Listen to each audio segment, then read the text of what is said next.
Welcome to our episode 3, Beyond Celebration. We are basically celebrating young girls and women in Uganda. My name is Rosemary Kirui. I serve at the Center for Reproductive Don't miss Rights our as the legal discussions advisor. every Saturday. Subscribe to our channel for the latest updates. Hello everyone, my name is Monica Nyachua and I work with Youth Chaperon Uganda as a program officer, and this podcast is called Beyond the Celebration. In regards to Women's Day celebration of 2026, we are here to discuss certain topics revolving around the theme of Women's Day for this year. Firstly, let my colleagues introduce themselves. Hello everyone, good afternoon. I'm Nandasi Daisy. I work at Youth Chaperon Uganda as the advocacy officer. I'm so happy to be here. Hello everyone, my name is Nasus Joanita. I'm here with Youth Chaperon Uganda. Thank you so much. So, Women's Day 2026, the theme is rights, justice and action, and it calls for the world to unite and celebrate this day. However, progress of such days is measured by how far the marginalized groups are considered. In this instance, we're talking about, we want to focus on the teenage mothers and the adolescent girls who are out of school. So our key areas we're going to focus on. We want to relate the theme of justice, rights, action. What does justice mean to you? What does justice mean to the girl who got pregnant and was sent out of school? What does justice mean to all of us? I would love Daisy to give us what justice means to her. To me, I think justice is when you have the right to something. Thank you. Yes, Joanne? Justice, to me, it's like a form of fairness when someone gets what they're supposed to get. Yeah, simply that. To add more light to all that we have said about justice, justice also means that that girl who was expelled for getting pregnant at school gets a chance to go back to school. Justice means a lot to us. So we want to talk about the law. You know we have laws, right?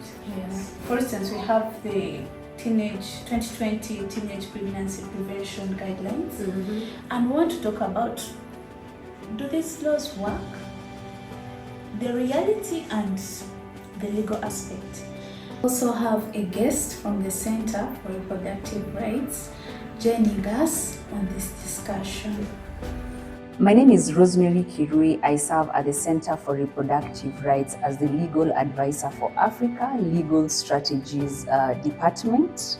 As the center, we believe that strategic impact litigation is a powerful tool that we can use to challenge some of the policies that exclude pregnant learners from continuing with their education.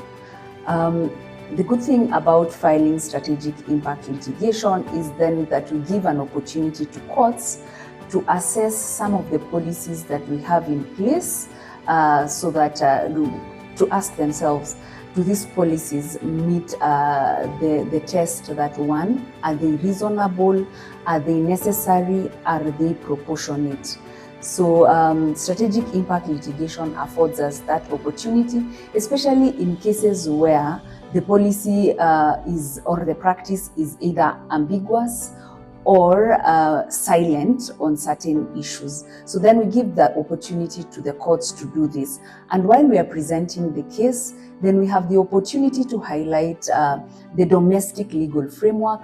We have the opportunity to rely on the regional legal framework, and we have the opportunity to rely on the international regional framework, so that then it sets out the clear obligations of states to guarantee, say for instance, the right to education, the freedom from discrimination.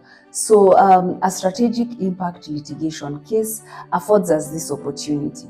The case would also afford us an opportunity to have the courts assess what is happening in the other countries, so that you can have a section on comparative study on what are other countries doing. Is there anything like mandatory pregnancy testing? How do they deal with pregnant learners?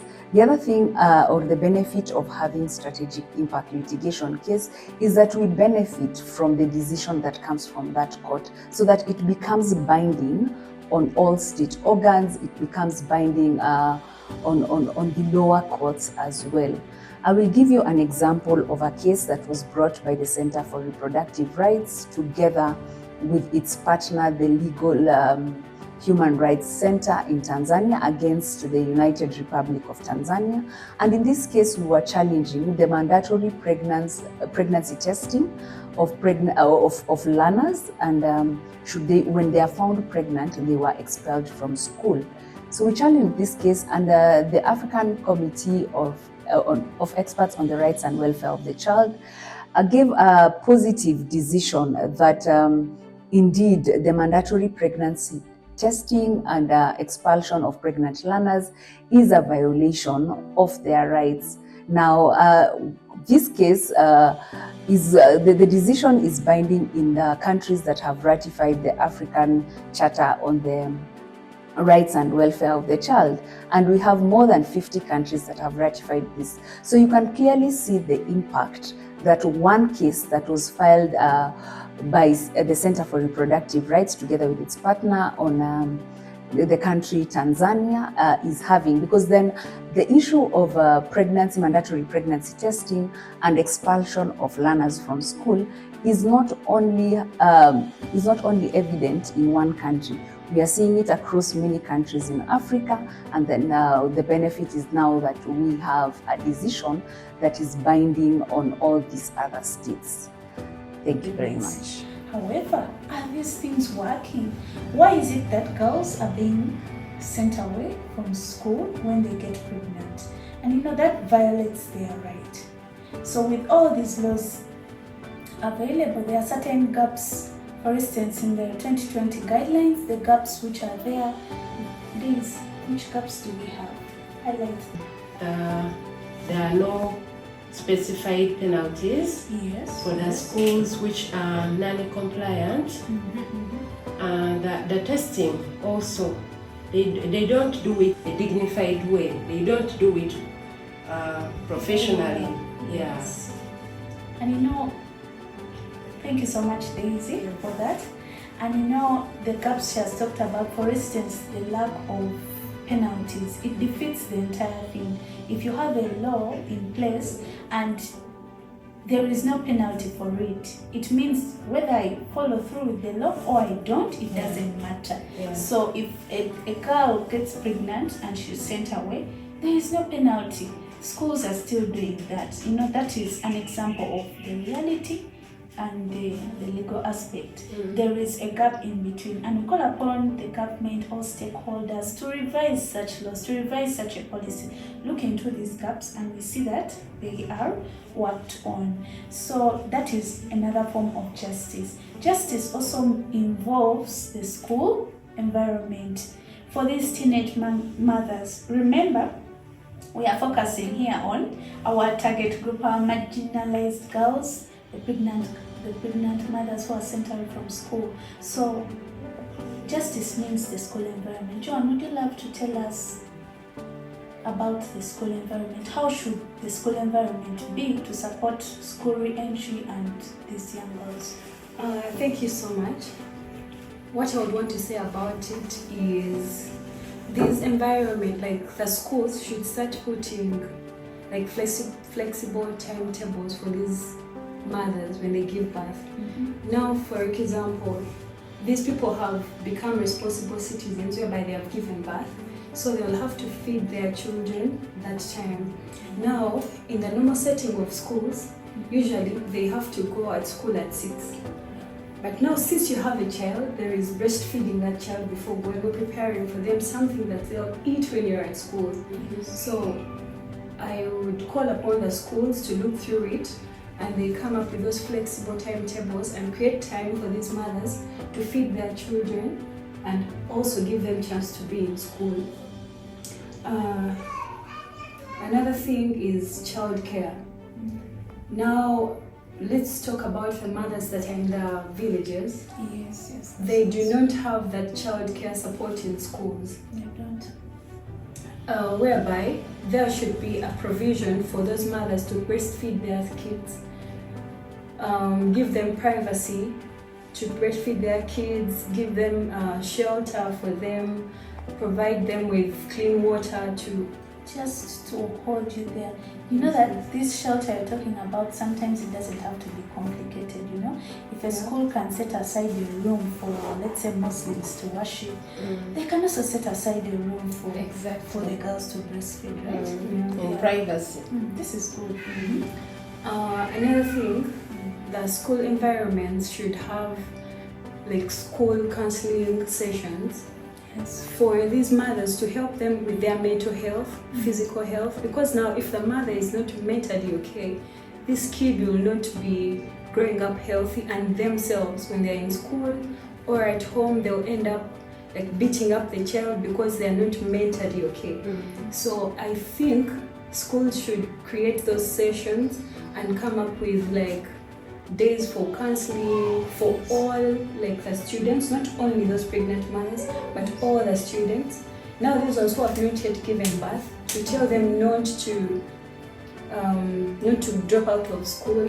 And now the ones that have already undergone that situation, to give them courage to carry on with school and how to handle the stress at home and the children and all that.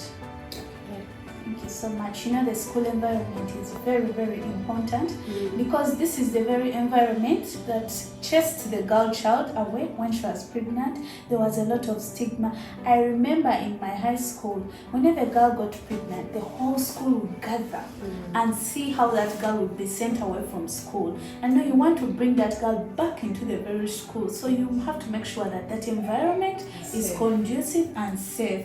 And you know, when she comes back to school, there are many things that we are going to be fighting, things that Women's Day has been advocating for, women's organizations, things like early marriage, because if she comes back to school, why should she marry? Let's say the father of the child. If she comes back to school, why will she drop out? Why will she enter into domestic violence and all that? So now when we are talking about, she hinted on counseling. Counseling sends us now to the aspect of comprehensive sexual reproductive health information. And I would love Daisy to tell us more about that. What does it mean for these young girls? For me, I think sexual reproductive health rights or comprehensive sexuality education is an important tool in fighting, you know. It is a very good, important tool for re-entry, you know, or fighting teenage pregnancy. Because if you hear comprehensive sexuality education, it doesn't only mean sex, or it doesn't specifically talk about only sex. It is comprised of many components. For example, we have SRHR, it talks about menstrual health, menstruation. It empowers this girl to know about the menstrual cycles. So if the girl has all the information about menstruation, this girl will not be able to miss school the 4 to 3 days of pain, you know, the bleeding. That means she will have enough information of how to deal with it, the hygiene, how to use pads, how to, you know, how to keep safe so that other students or children will not know that you're in your menstrual cycle. It's SRHR or sexuality education. It has a component of contraceptives, where, you know, most of the environment where we come from, or the communities where we come from, they have a bad perspective about contraceptives. They don't believe, they want to deny the fact that these children are having intercourse. So how do you prevent them? How do you encourage them to live life, freely. You stay in school, you're engaging in relationship, but at the same time you're staying in school. So for me, I think they should give them access, or they should allow them have access to SRHR, where they have access to the different types of contraceptives. For example, like a mother who has already given birth, a teenage mother, how is she able to keep in school? That means she has to go for contraceptives to give her a gap for the spacing of the children, and at the same time taking care of the one she has. Yeah, so it is a very important tool. Sexuality education, it also has, it empowers girls to have, the body autonomy, Yeah, someone should have consent, should ask for consent, because you're responsible for your body. You know what to do with your body. You have a right to say, don't touch me. You have a right to say, I don't want this. That is all sexuality.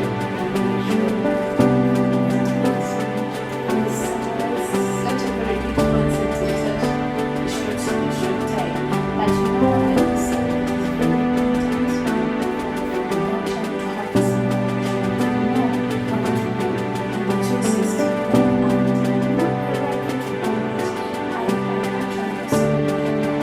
Speaking of singing, girls are really because of fingers. Even in another school, we have this they sent a girl because the test showed that she had aborted 2 weeks before. There were certain hormones which were still high in hormone, and they sent the girl away from school because she had aborted 2 weeks before the test. And that was so bad because it was violent. But I think this is the kind of girl who perhaps had access to this information and she made her choices. So when we have talked about the rights, the justice, and now we have talked about, we have hinted a little bit of the action, we want to focus on what's the solution. What do we do? What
they should make it mandate for every school at least to have those sessions with their girls.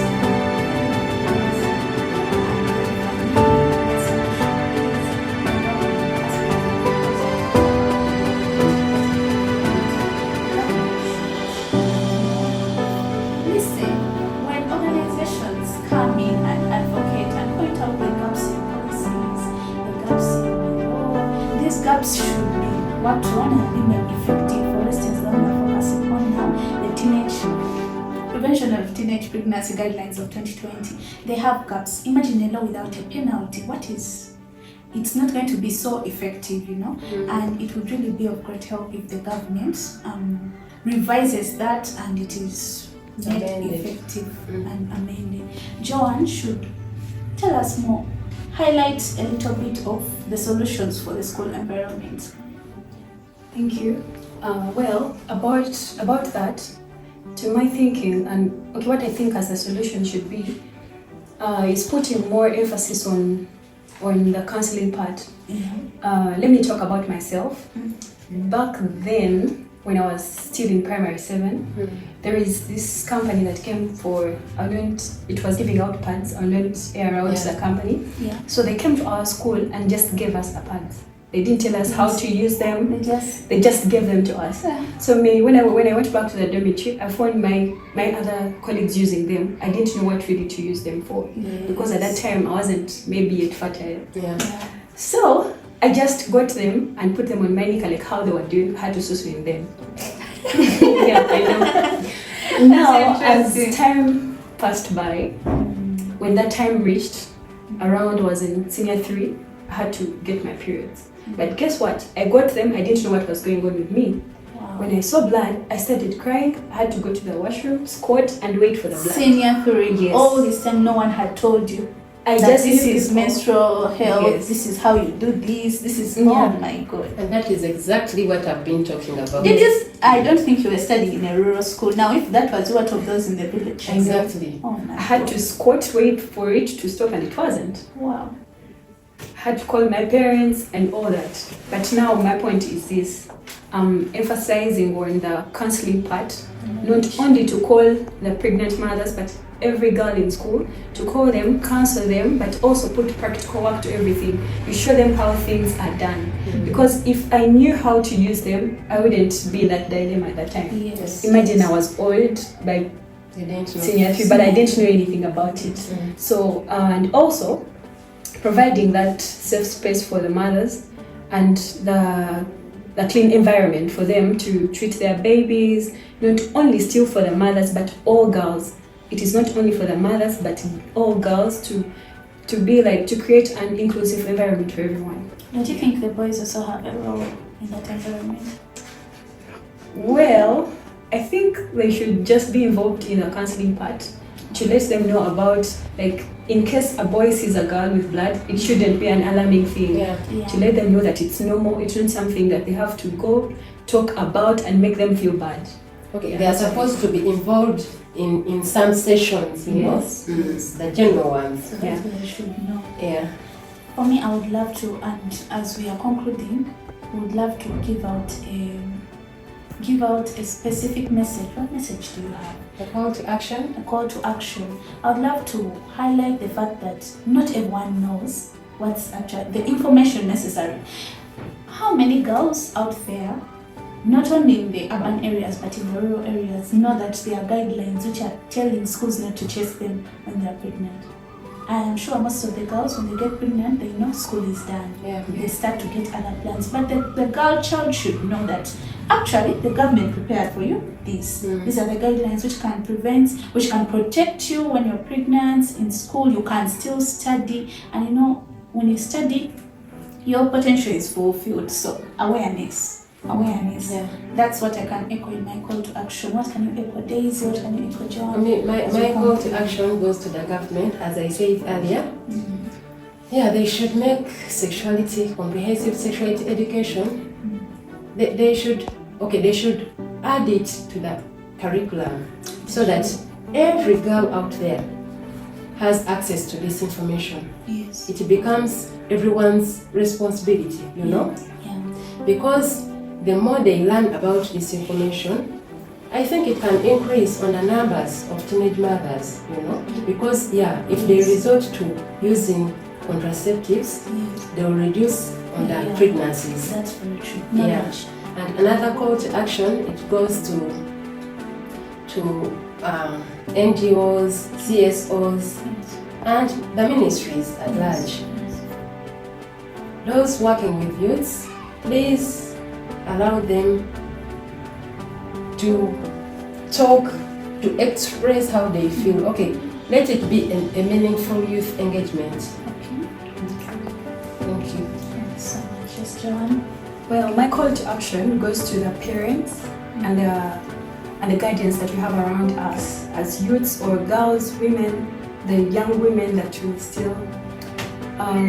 It goes to them in a way of sitting down with their children before even they go to school to get those sessions, but themselves also, the parents should sit down with their kids and tell them the dangers of getting pregnant when they're still young. Not just seeing it as something that, our parents when we were still young, they were afraid of speaking about sex, but nowadays children are very exposed. Yes. A primary child kid can know about sex because they are so exposed. Yes. So I call upon our parents, our guardians that are around us to speak about this before we go even out there, and also to even when a child gets pregnant, it's not a crime. It's just a point for them to continue with their life. It's not a crime that they're going to die the next day. No. So justice means so much to us. This is just a little bit of what justice means, and we are saying that beyond the celebration, there is that marginalized group that may have been forgotten or may keep being forgotten unless certain things are put into place. So beyond the celebration, we would love to advocate, we would love to speak out, we would love to call out all the young women out there to know that there are certain rights you have, there are certain guidelines that are protecting you. We want to tell the young girls and the young women, do you dare to go back to school?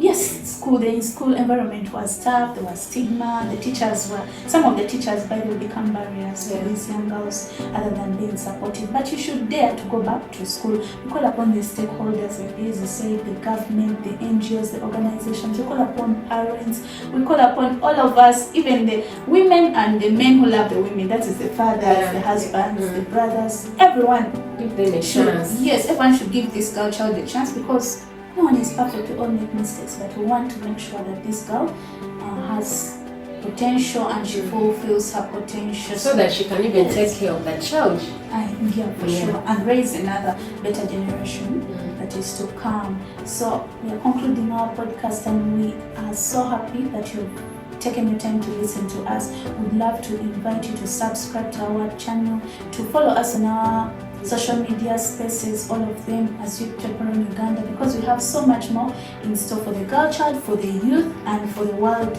as a whole. Thank you so much. Cheers. Subscribe for the latest updates about Youth Chaperon Uganda.